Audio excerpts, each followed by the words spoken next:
Hello everyone, welcome to IGNOU Student Zone. आज के इस वीडियो में मैं आपको एक्सपोर्ट पॉलिसी के बारे में बताने वाली हूँ। तो वीडियो को बिना स्किप के पूरा एंड तक देखें ताकि आपके सारे डाउट्स क्लियर हो जाए। अगर आप इस चैनल पर पहली बार आ रहे हैं तो इसे सब्सक्राइब कीजिए और साथ ही साथ बेल आइकन को भी प्रेस कीजिए ताकि मेरे आने वाले सारे वीडियोज़ के बारे में आपको जानकारी मिल सके। तो चलिए वीडियो स्टार्ट करते हैं। तो ये है IBO 3 यूनिट 5 ट्रेड पॉलिसी का 5.3 एक्सपोर्ट पॉलिसी और 5.4 इंपोर्ट पॉलिसी। तो चलिए इसके बारे में डिटेल में जानते हैं कि ये है क्या। तो सबसे पहले बात करते हैं एक्सपोर्ट पॉलिसी की। तो बहुत सारे ऐसे पॉलिसीज़ हैं जो कि एक्सपोर्ट्स के रिलेटेड है, मीन्स गुड्स को एक्सपोर्ट करने के लिए बहुत सारे पॉलिसीज़ है। तो चलिए उसके बारे में एक एक करके डिटेल में जानते हैं। तो सबसे पहला है फ्री एक्सपोर्ट्स।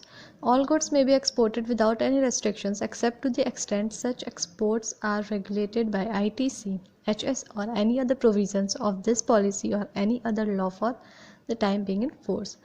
तो लगभग या फिर एक तरह से सभी गुड्स जो है वो बिना कोई रेस्ट्रिक्शंस के एक्सपोर्ट हो जाते हैं, लेकिन सिर्फ वो गुड्स एक्सपोर्ट नहीं होते हैं बिना रिस्ट्रिक्शंस के जो कि रेगुलेटेड है ITC के द्वारा या तो कोई भी अदर प्रोविजंस के द्वारा।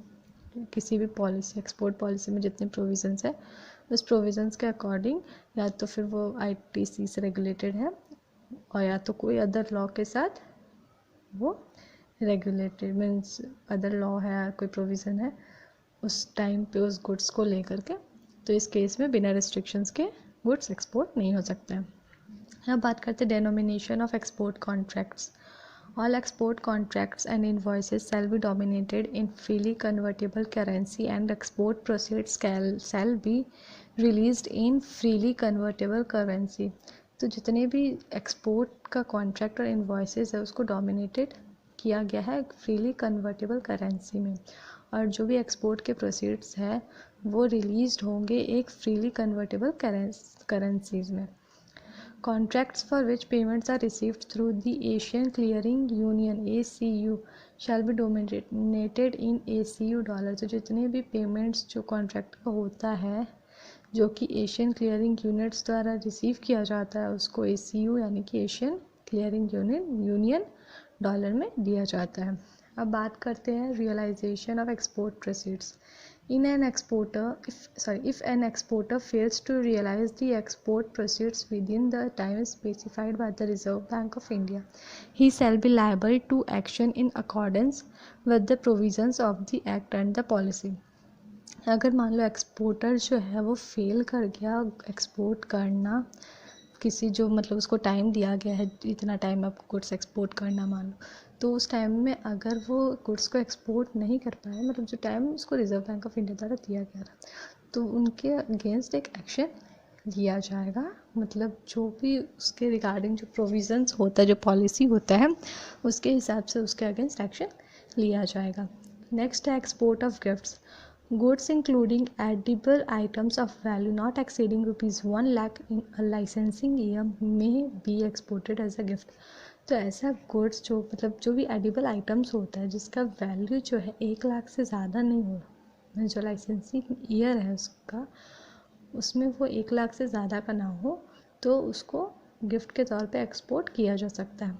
Those items mentioned as restricted for exports in ITC HS shall not be exported as gift without a license except edible item। तो मीन्स क्या हो गया कि ऐसा आइटम जो कि रेस्ट्रिक्टेड है एक्सपोर्ट्स के लिए ITC के द्वारा, वो आइटम गुड्स के तौर गिफ्ट्स के तौर पर एक्सपोर्ट नहीं होगा बिना लाइसेंस के, सिवाय एडिबल आइटम्स के। अब बात करते हैं export of spares. Warranty spares whether indigenous और imported of plant, equipment, machinery, automobiles and any other goods may be exported up to 7.5% of the FOB value of the export of such goods along with the main equipment or subsequently। तो जो warranty spheres होता है, चाहे वो indigenous हो या imported हो या तो प्लांट का हो, कोई भी इक्विपमेंट हो, मशीनरी, कुछ ऑटोमोबाइल हो या कोई भी अदर गुड्स हो जो कि एक्सपोर्ट होता है 7.5% FOB वैल्यू का, कोई भी एक्सपोर्ट का, तो वैसे गुड्स को एक साथ मतलब वैसे गुड्स के साथ एक मेन इक्विपमेंट लिया जाता है। This shall be done with in the contracted warranty period of such goods. तो ये सब जो है वो जो कॉन्ट्रैक्ट का जो वारंटी टाइम होता है कि उसके अंदर ही होना चाहिए। अब बात करते हैं एक्सपोर्ट ऑफ पैसेंजर बैगेज।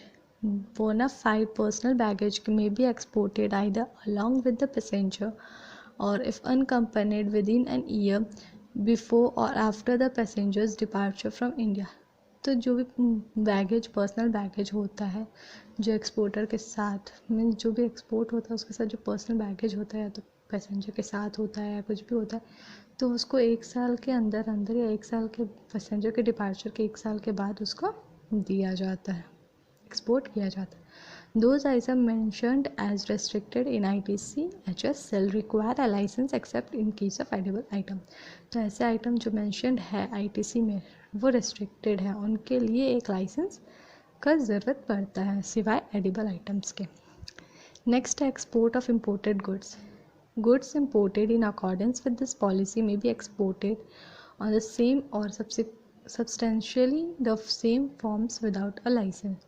तो जो भी गुड्स इंपोर्ट किया गया है कोई भी पॉलिसी के अंतर्गत उसको एक्सपोर्ट किया जा सकता है बिना लाइसेंस के। This can be done provided that the item to be imported or exported is not mentioned as restricted for import or export in the ITC-HS except items imported under special import license।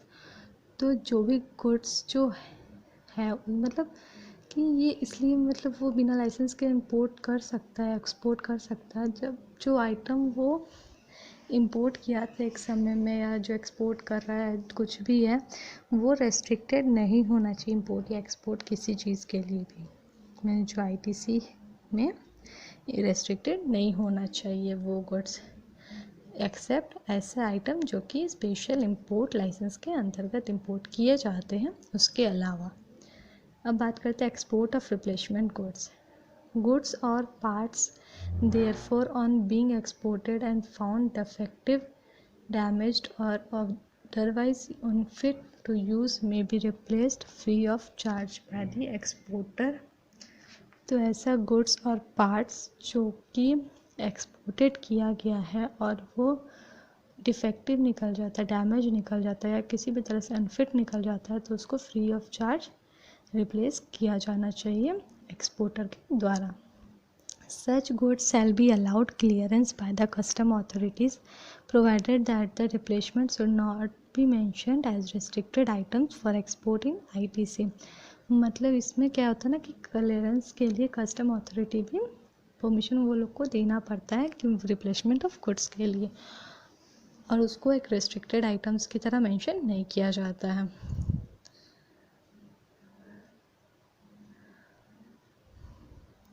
अब बात करते हैं export of repaired goods और parts thereof on being exported or found defective, damaged or otherwise unfit for use may be imported for repair and subsequent re-export goods। Such goods shall be allowed clearance without a license and in accordance with customs notification issued in his behalf।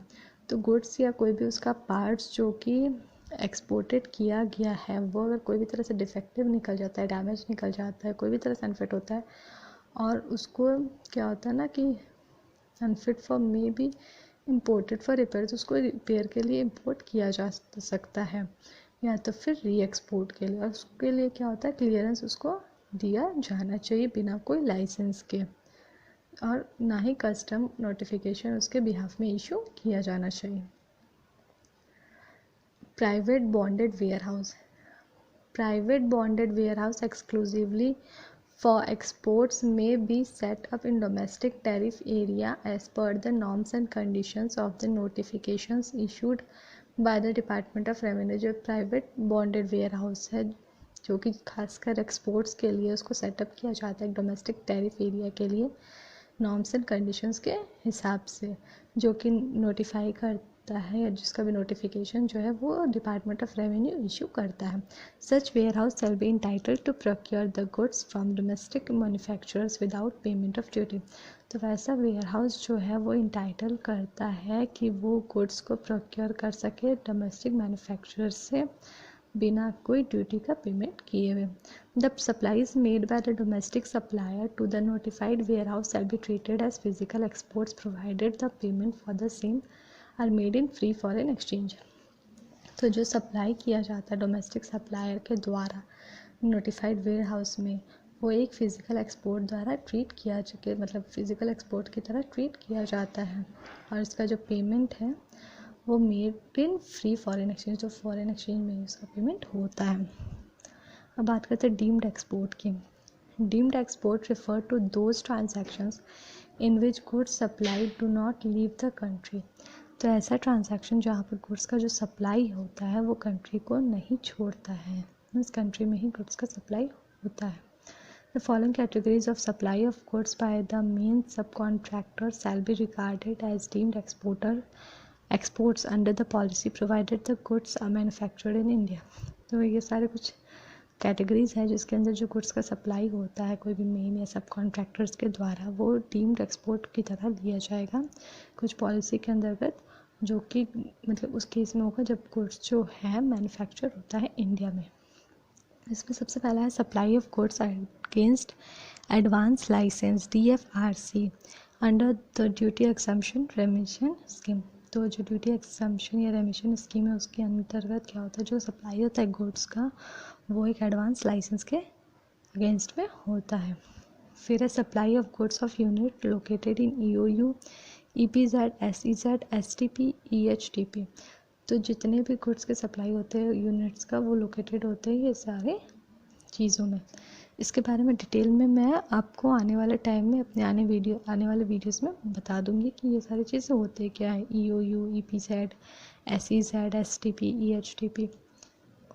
इसके बारे में जल्द आपको पूरे detail में video बना के बताऊंगी। Supply of capital goods to holders of licence under EPCG scheme.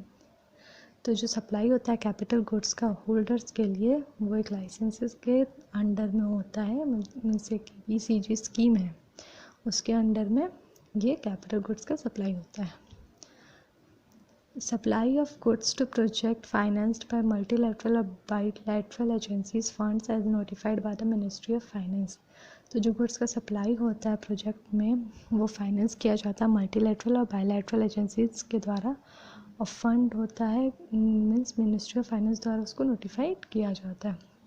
Next है supply of capital goods which are used for installation purposes till the stage of commercial production and spares to the extent of 10% of the FOR value to fertilizer plants।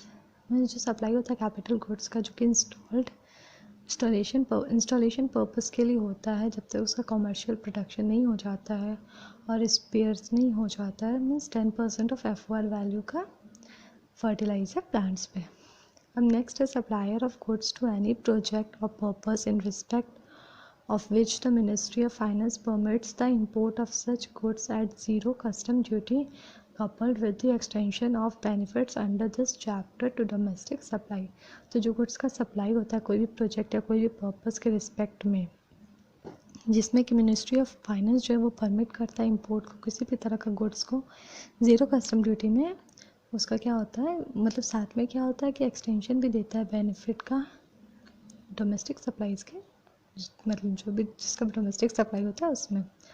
Next बात करते हैं supply of goods to the power of refineries and coal hydrocarbons rail road port civil aviation bridges other infrastructural projects provided minimum specific investment is ₹100 crore और more. तो जो goods का supply होता है power में या रिफाइनरीज में, कोल हाइड्रोकार्बन रेल रोड पोर्ट ये सब चीज़ों में जो भी ट्रांसफ़र होता है सप्लाई होता है गुड्स का, वो मिनिमम स्पेसिफिक इन्वेस्टमेंट जो उसका है 100 करोड़ या उससे ज़्यादा है। अब बात करते हैं supply of marine freight containers by 100% ऑफ EOU provided the said containers are exported out of India within 6 months or such further period as permitted by the customs supplied to projects funded by UN agencies। तो जो भी marine flight जो होता है containers का 100% EU में होता है, डोमेस्टिक फ्लाइट कंटेनर मैन्युफैक्चर, तो प्रोवाइड करता है कि जो कंटेनर्स जो एक्सपोर्ट होते हैं इंडिया के बाहर विद इन 6 मंथ और उसके आगे आने वाले टाइम में भी उसको कस्टम के लिए परमिट किया जाता है, और ऐसे प्रोजेक्ट का सप्लाई जो है वो UN एजेंसीज फंड करती है। अब इसके क्या deemed export shall be eligible for the following benefit. तो जो डीम्ड एक्सपोर्ट है उसको कुछ बेनिफिट्स मिलते हैं, जैसे advance licence for intermediate supply, deemed export drawback, refund of terminal excise duty. Okay, अब नेक्स्ट है export of service. Services include all the 161 tradable services covered under the General Agreement of Trade in Services, where payment for such services is received in free foreign exchange। तो जितने भी service 161 tradable service को cover करती है general agreement of trade in services का के under में जो भी आता है उनका पेमेंट क्या होता है, वैसे सर्विसेज का पेमेंट जो है वो फ्री फॉरेन एक्सचेंज रिसीव करता है। The service provider shall be eligible for the facility of EPCG scheme। तो जो सर्विस प्रोवाइडर है वो एलिजिबल होता है EPCG स्कीम को का फैसिलिटी लेने के लिए। They shall be eligible for the facility of EOU, EPZ, SEZ, STP scheme for the EXIM policy। तो वो उनको इस सारे मतलब जो स्कीम है उसका भी फैसिलिटी प्रोवाइड किया जाता है। सर्विस प्रोवाइडर्स आर ऑल्सो भी eligible for recognition as per export houses, international service export house, international star export house, international super star service export house on achieving the performance level as prescribed in the policy. तो जितने भी means ये सारी जो चीज़ें हैं उनका क्या होता है ना कि सप्लाई जो है वो उनको में प्रिस्क्राइब किया जाता है उस पॉलिसी के अंतर्गत। ओके, अब नेक्स्ट बात करते हैं ग्रीन कार्ड की। All status holders and manufacturer exporting more than 50% of the production subject to a minimum turnover of ₹1 crore in prescribed year shall be issued green card by Directorate general of foreign trade. तो जो directorate general of foreign trade है वो उसको क्या करता है, green card देता है। किसको देता है, जिनका मिनिमम टर्नओवर 1 करोड़ से जो मिनिमम जो टर्नओवर है वो 1 करोड़ हो पिछले साल में। और क्या होता है कि और जितने भी स्टेटस होल्डर जो मैन्युफैक्चरर एक्सपोर्टर है जब वो 50% से ज़्यादा प्रोडक्शन करते हैं तो उसका जो टर्नओवर हो 1 करोड़ का मिनिमम होना चाहिए। This card will be issued to the service provider rendering services in free foreign exchange for more than 50% of the service turnover। तो ये क्या होता है, सर्विस प्रोवाइडर जो है इसका सर्विस जब फ्री फॉरेन एक्सचेंज में जब 50% से ज़्यादा का सर्विस का टर्नओवर होना चाहिए subject to minimum value of 35 lakh in free foreign exchange, तो उसको 35 लाख का मिनिमम वैल्यू उसका होना चाहिए जब वो 50% से ज़्यादा का सर्विस का टर्नओवर हो, उसमें इसका ये होना चाहिए। In free foreign exchange in the preceding year this card provides automatic licensing, automatic custom clearance and other facilities mention in EXIM policy. तो ये कार्ड में क्या होता है, ऑटोमेटिक लाइसेंसिंग और ऑटोमेटिक कस्टम क्लियरेंस और बहुत सारे फैसिलिटीज़ उनको मिलता है जो कि एग्जिम पॉलिसी में मेंशन किया गया है। अब नेक्स्ट है electronic data interchange. In an attempt to speed up transactions and to bring about transparency in various activities related to export, electronic data interchange would be encouraged। तो जब वो attempt किया जाता है ट्रांजैक्शन का और जो ट्रांसपेरेंसी लाने के लिए बहुत सारे एक्टिविटीज़ एक्सपोर्ट से रिलेटेड होते हैं, तो जैसे कि इलेक्ट्रॉनिक डाटा चेंज जो है वो उसको इंकरेज करता है। Application received electronically shall be cleared with in 24 hours. तो 24 आवर्स के अंदर अंदर जो भी एप्लीकेशन रिसीव्ड हुआ है उसको इलेक्ट्रॉनिकली मीन्स क्लियर कर देता है। अब है इंपोर्ट पॉलिसी। तो इसके बारे में मैं आपको अपने नेक्स्ट वीडियो में बताऊंगी। उसके लिए आपको मेरे चैनल को सब्सक्राइब करना पड़ेगा, ताकि जब भी मैं ये वीडियो डालूँ तो आपको इसके बारे में पता चल सके। तो आई होप आपको आज का वीडियो अच्छा लगा हो। वीडियो अच्छा लगे तो इसे लाइक कीजिए, अपने फ्रेंड्स के साथ भी शेयर कीजिए। साथ ही साथ हमें ये भी बताएं कि आपको वीडियो कैसा लगा। वीडियो को पूरा देखने के लिए थैंक यू।